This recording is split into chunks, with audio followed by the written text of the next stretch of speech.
तो क्या वो नेक्स्ट कश्मीर है? और अगर वो कश्मीर है तो कश्मीर का ट्रीटमेंट किस तरह से होता है वो हमारी आज की जो सरकार है बखूबी जानती है, और हमारी देश की भी जनता जानती है कि हम किस तरह से उनको ट्रीटमेंट देंगे। भाषण देने के लिए, वोट बैंक लेने के लिए आप पब्लिक डोमेन में जाते हैं, पब्लिक के बीच में जाते हैं, आप पब्लिक के बीच में आकर के बात करें। और नहीं तो मैं आपको चैलेंज करती हूँ कि जनवरी के अंदर अंदर 2021 तक आपकी सरकार गिर रही है। जो ये संजय रावत जो जहर उगलते हैं, ये संजय रावत जहर नहीं उगलते हैं, उद्धव ठाकरे और आदित्य ठाकरे जो उनके बेटे हैं, सुपुत्र हैं, वो जहर उगल रहे हैं। देश के हर कोने में फिर कंगना रनावत मिलेगी। तो देश की सरकार जो सेंट्रल में बैठी हुई सरकार है वो सोचे कि इस तरीके का अगर घटनाक्रम होता है और खुल्लम खुल्ला ये किसी को अगर धमकी देते हैं तो क्या इसके ऊपर कोई कानून नहीं है? कंगना रनावत उसको लाना चाहेंगी, बहुत अच्छी बात है, वो हमेशा से एक्टिव रही है इन चीज़ों में कि ऐसे लोगों के लिए ऐसा प्रावधान लाया जाए कि उनको सिविल वर्दी में रहना पड़े और विदाउट पे उनको रहना पड़े, लेकिन ड्यूटी उनको करनी पड़ेगी। उनको सस्पेंड भी ना किया जाए, उनको टर्मिनेट भी नहीं किया जाए, देश की सेवा उनको करनी पड़ेगी। तो इनका तो मैं कह रही हूँ कि बेहतरीन यही होगा कि हमारे टैक्स के पैसे पे वो पलते हैं, हमारे प्रति उनकी जवाबदेही और जिम्मेदारी नहीं होती। उनकी जवाबदेही और जिम्मेदारी किसके प्रति होती है? उन हुक्मरानों के प्रति होती है। दोस्तों नमस्कार, आज हम बात करेंगे विकास सिंह पर। विकास सिंह ने जो आज सुशांत को लेकर के इतना बड़ा खुलासा किया था कि उनके पिताजी का जो साइन है वो मराठी लैंग्वेज के लेटर पर कराया गया, जबकि उनको ये सब कुछ पता नहीं था। हमें मराठी लैंग्वेज तो पता नहीं, मैं भी बिहार से बिलोंग करती हूँ, तो मराठी लैंग्वेज में उन्होंने पता नहीं क्या साइन कराया। और वो पर्टिकुलर साइन कराने के बाद से एक तो सबसे पहले वो कॉपी जो थी वो हिंदी या इंग्लिश में, इंग्लिश हिंदी तो मराठी लोग भी हिंदी समझते हैं, साउथ की तो बात है नहीं कि कभी उन्होंने हिंदी का विरोध किया हो। हिंदी या इंग्लिश में भी वो कर सकते थे। सारे लोग जो थे उनकी फैमिली के, सुशांत सिंह राजपूत की फैमिली को साइन करना था, सारे पढ़े लिखे लोग थे, तो उन्होंने जानबूझ करके मराठी लैंग्वेज में। और लीगल टर्म में तो ऐसा होता है एक वर्ड का भी, एक लेटर का भी अगर इधर उधर उलटफेर होता है तो उस केस में जो लीगल है वो बिल्कुल मतलब कि पलट ही जाता है। मतलब आप समझे कि चित और पट की बात हो जाती है वहाँ पे। तो किस तरीके के लेटर पे उनसे साइन कराया गया था। और के सिंह अंकल उस समय और उनकी पूरी फैमिली, जो भी प्रियंका दीदी थी वहाँ पे या और भी उनकी फैमिली के जो लोग थे, नीरज भैया थे, तो ये लोग उस मानसिक अवस्था में उस समय पे नहीं थे कि, और उन्हें ये भी नहीं समझ में आया होगा कि मेरे साथ तो एक तो उन्होंने अपने बेटे को खो दिया, इकलौता बेटा था उनका, कि उन्होंने, जैसा आपने बताया कि उन्होंने सुसाइड किया है, उस पर के सिंह अंकल ने एग्री किया है। ये बात मतलब कहाँ से आती है? ये हर दिन एक नई बात आती है। और ये ज़बरदस्ती हुआ कि आप स्वीकार कीजिए कि आपने पहले बोला था और आपने इस लेटर पे साइन किया कि आपके बेटे ने सुसाइडल किया।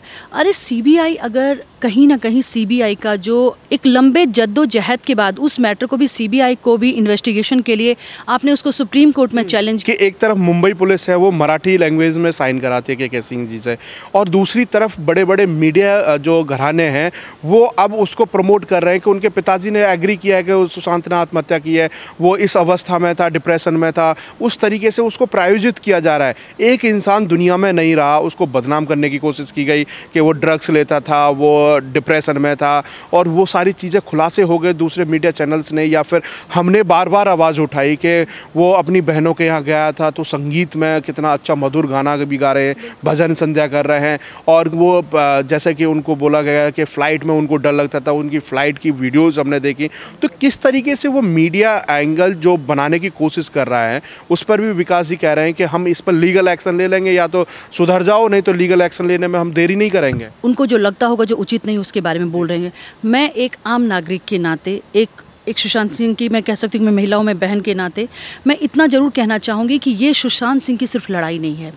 देश की जनता से मैं ये आह्वान करना चाहूँगी कि ये अकेले सुशांत सिंह की लड़ाई नहीं है। जितने भी नौजवान हैं हमारे देश में, भाई बंधु और साथी हमारे हैं, उन सब की लड़ाई है। तो इन सभी उन जवान साथियों की आवाज़ है सुशांत सिंह की लड़ाई अकेले सिर्फ सुशांत सिंह के नाम पे नहीं है, हर सुशांत की लड़ाई है जो देश के कहीं न किसी कोने में किसी न किसी तरीके से और दम तोड़ रहा है। और इस तरीके के लोग जो मीडिया में बैठे हुए लोग हैं, जिनको चौथा स्तंभ कहा जाता है हमारे डेमोक्रेसी का, और जो हमारे पॉलिटिशियंस हैं जिनको हम चुनते हैं कहीं ना कहीं से, वो हमारे लिए इतना बड़ा, हमारे लिए मतलब आत्महत्या करने का सिचुएशन हमारे लिए, मतलब कि कह रहे हैं कि उन्होंने आत्महत्या किया है, वो ऐसा सिचुएशन पैदा कर रहे हैं कि ना तो हमें उगलते बन रहा, ना तो हमें उसे निगलते बन रहा है कि हम करें तो करें क्या। ये अलग अलग तरीके से अलग अलग बयानबाजी हर जो पॉलिटिशियंस का जो आ रहा है, इनके ऊपर कोई लगाम लगाने वाला नहीं है। हमारे जो रावत हैं वो कहते हैं कि कंगना को अगर मुंबई पुलिस पे अगर भरोसा नहीं है तो यहाँ से चले जाएं। कभी उनके भाई बंधु रहे राज ठाकरे ने भी ये सवाल उठाया था कि बिहारी लोग यहाँ से, पूर्वांचली लोग यहाँ से चले जाएं तो क्या वो नेक्स्ट कश्मीर है? और अगर वो कश्मीर है तो कश्मीर का ट्रीटमेंट किस तरह से होता है वो हमारी आज की जो सरकार है बखूबी जानती है और हमारी देश की भी जनता जानती है कि हम किस तरह से उनको ट्रीटमेंट देंगे। और संजय राउत जी अगर आना है तो आकर के पब्लिक डोमेन में आकर के बात करें, कहीं गली छुपी और मातोश्री में जाकर के, और अपने जो सरकारी बंगलो, जो हमारे टैक्स के पैसे पे आप पल बढ़ रहे हैं और टैक्स के पैसे का जो हमारा मिसयूज आप कर रहे हैं, आकर के पब्लिक डोमेन में, पब्लिक के बीच में आकर के, जिस तरह से आप भाषण देने के लिए, वोट बैंक लेने के लिए आप पब्लिक डोमेन में जाते हैं, पब्लिक के बीच में जाते हैं, आप पब्लिक के बीच में आकर के बात करें। और नहीं तो मैं आपको चैलेंज करती हूं कि जनवरी के अंदर 2021 तक आपकी सरकार गिर रही है, पब्लिक में तो आपको आना ही पड़ेगा। और फिर जो फजीहत होगी, फिर जो आपकी दुर्दशा होगी ना, फिर आपको देखते बनेगा, पूरा दुनिया देखेगा कि आप फिर उस समय पे क्या करते हैं। मैम, सबसे बड़ा सवाल यहाँ पर ये खड़ा होता है कि संजय राउत एक ऐसा नाम है महाराष्ट्र के अंदर, वो हमेशा से विवादित बयान देते हैं। या अगर हम देखें तो थोड़े दिन पहले उनके परिवार को धमकाने की कोशिश की गई कि अगर न्याय चाहिए तो शांत हो जाए सुशांत के परिवार को।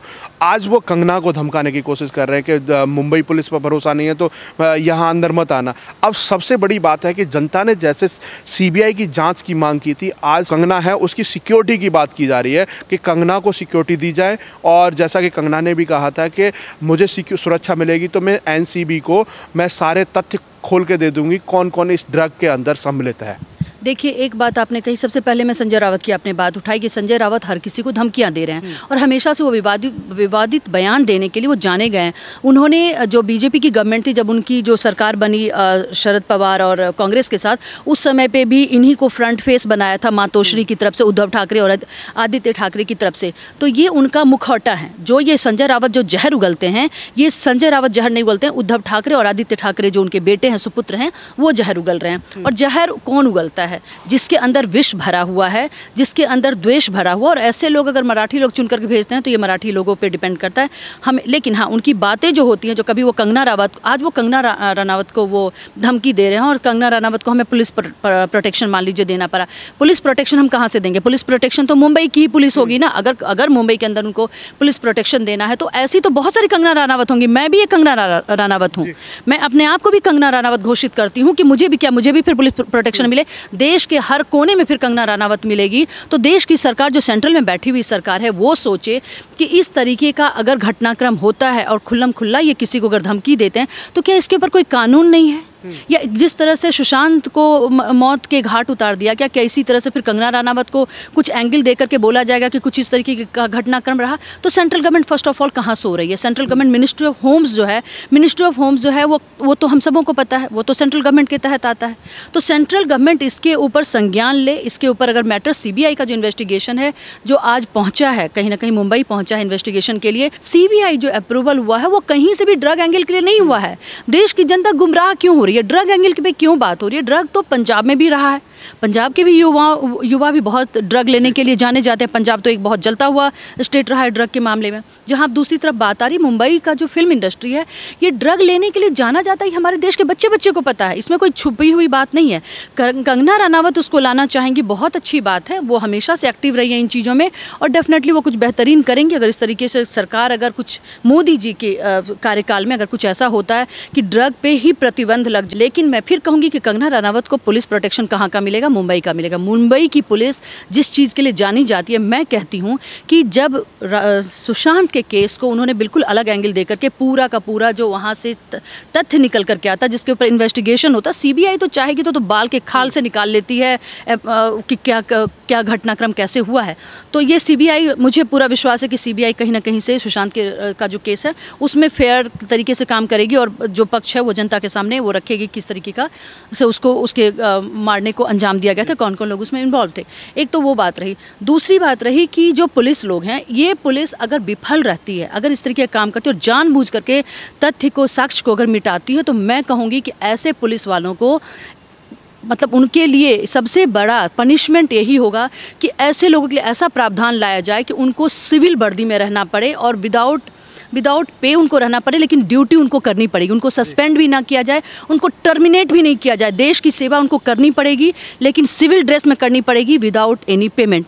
तो गवर्नमेंट कुछ इस तरीके की पॉलिसीज़ लेकर के आनी पड़ेगी, नहीं तो अदरवाइज हमारे देश के बॉर्डर पे जो बैठे हुए जो नौजवान हैं वो क्यों नहीं कर लेते हैं? क्योंकि ये लोग का कहीं ना कहीं देखिए, जो SPG का जैसे स्पेशल प्रोटेक्शन ग्रुप है, ये CISF, BSF, इन लोग से ही निकल करके ये लोग SPG में जाते हैं। तो ये लोग देश के प्रति हैं ना, ईमानदारी वफादारी का भाव रखते हैं ना, लेकिन ये पुलिस वाले क्यों नहीं रखते हैं? क्योंकि पुलिस वाले का जो सर्विस है, जो उसके अंदर जो प्रोटोकॉल्स हैं उनके, जो उनको करना पड़ता है, वो कहीं ना कहीं मेजर लूप होल्स है उसमें।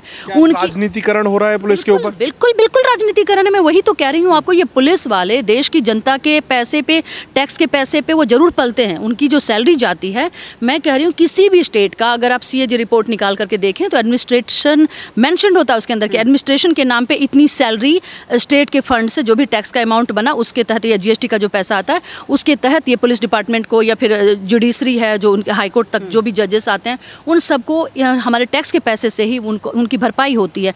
तो इनका तो मैं कह रही हूँ कि बेहतरीन यही होगा कि हमारे टैक्स के पैसे पे वो पलते हैं, हमारे प्रति उनकी जवाबदेही और जिम्मेदारी नहीं होती। उनकी जवाबदेही और जिम्मेदारी किसके प्रति होती है? उन हुक्मरानों के प्रति होती है जो 546 लोग चुन करके पार्लियामेंट में जाते हैं, या स्टेट में बैठे हुए विधानसभा या एमएलसी के तहत जो लोग होते हैं।